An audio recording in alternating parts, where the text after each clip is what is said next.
Hello, welcome to my YouTube channel. ഇന്ന് ഞാൻ puffs എങ്ങനെയാണ് ഉണ്ടാക്കുന്നതെന്നാണ് പറയാൻ പോകുന്നത്. എല്ലാവർക്കും തന്നെ അറിയായിരിക്കും എങ്ങനെയാണ് പപ്സ് ഉണ്ടാക്കുന്നത് ഇപ്പോൾ. എങ്കിലും ഞാൻ എങ്ങനെയാണ് ചെയ്യുന്നതെന്ന് നിങ്ങളോട് പറഞ്ഞു തരാം. ഇതിനായിട്ട് ആദ്യം ഞാനിവിടെ ഒരു 4 മുട്ട എടുത്ത് പുഴുങ്ങാൻ വെച്ചിട്ടുണ്ട്. മുട്ട പുഴുങ്ങി കഴിഞ്ഞിട്ട് ആവശ്യമുള്ള സവാള, ഇഞ്ചി, പച്ചമുളക്, വെളുത്തുള്ളി, കറിവേപ്പില എല്ലാം കൂടെ എണ്ണ ഒഴിച്ച് നന്നായിട്ട് ചൂടായി വരുമ്പോൾ കടുകിട്ട് പൊട്ടി വരുമ്പോൾ അതിലേക്ക് ഈ പറഞ്ഞ ഇഞ്ചി, വെളുത്തുള്ളി, പച്ചമുളക്, കറിവേപ്പില എല്ലാം കൂട്ടി നന്നായിട്ട് വഴറ്റുക. നന്നായിട്ട് വഴറ്റി ഒരു ഗോൾഡൻ ബ്രൗൺ നിറമൊക്കെ വരുമ്പോഴത്തേക്ക് നമുക്ക് അതിലേക്ക് പെട്ടെന്ന് വഴലാൻ വേണ്ടി അല്പം ഉപ്പും കൂടി ആഡ് ചെയ്യാം. ഒരു ഗോൾഡൻ ബ്രൗൺ കളറായി വരുമ്പം നമുക്ക് അതിലേക്ക് കുറച്ച് മുളക് പൊടി, മല്ലിപ്പൊടി, അല്പം മഞ്ഞൾപ്പൊടി എല്ലാം ഇട്ട് നന്നായിട്ട് അതിൻ്റെ പച്ചമണം മാറി വരുമ്പോഴത്തേക്ക് ഒരിത്തിരി ഗരം മസാല, ഇത്തിരി പെരിഞ്ജീരകം എല്ലാം കൂടെ പൊടിച്ചത് ചേർക്കാം. അത് കഴിഞ്ഞിട്ട് അതിലേക്ക് ഞാൻ ഇവിടെ പുളിക്ക് പകരം തക്കാളിക്ക് പകരം ഞാൻ ടൊമാറ്റോ സോസാണ് ആഡ് ചെയ്യുന്നത്. ടൊമാറ്റോ സോസൊക്കെ ആഡ് ചെയ്ത് അതിൻ്റെ ഒരു മണമൊക്കെ മാറിക്കഴിയുമ്പോഴത്തേക്ക് നമ്മുടെ മസാല റെഡിയാവും. പിന്നെ നമ്മുടെ പുഴുങ്ങി വെച്ച മുട്ട എടുത്ത് നടുക്കൂടെ കീറുക. ഇവിടെ പപ്സിന് വേണ്ടിയിട്ട് ഞാൻ പേസ്ട്രി ഷീറ്റാണ് ഉപയോഗിക്കുന്നത്.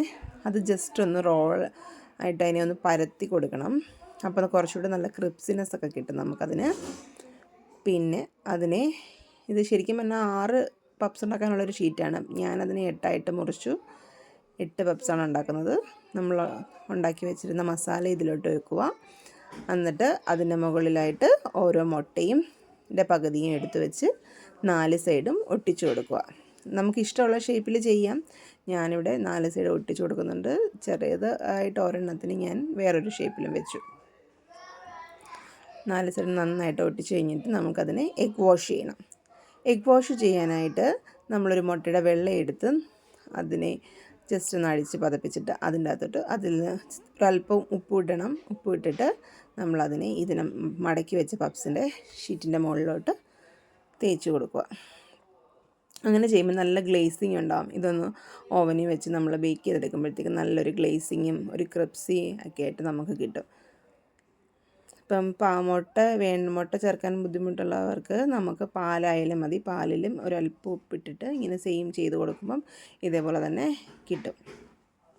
എന്നിട്ട് പ്രീ ഹീറ്റ് ചെയ്ത ഓവനിലേക്ക് ഒരു 15 മിനിറ്റൊക്കെ പ്രീ ഹീറ്റ് ചെയ്തിടണം. അത് കഴിഞ്ഞിട്ട് ഒരു 15 മിനിറ്റ് നമ്മൾ അല്ലാതെ 180 ഡിഗ്രിയിൽ 15 മിനിറ്റ് വെച്ച് ബേക്ക് ചെയ്തെടുക്കുക. 15 മിനിറ്റ് കഴിയുമ്പോൾ ആയിട്ടില്ലെങ്കിൽ ഒന്നും കൂടി ഒരു 5 മിനിറ്റ്സ് കൂടി ഇടാം.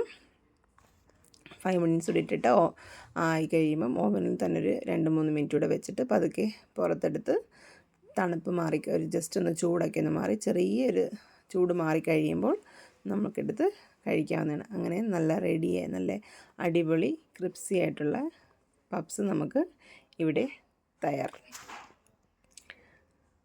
എൻ്റെ ഈ വീഡിയോ ഇഷ്ടപ്പെടുകയാണെങ്കിൽ ചാനൽ ലൈക്ക് ചെയ്യാനും സബ്സ്ക്രൈബ് ചെയ്യാനും കമൻറ്റ് ചെയ്യാനും മറക്കരുത്. Thank you so much for watching.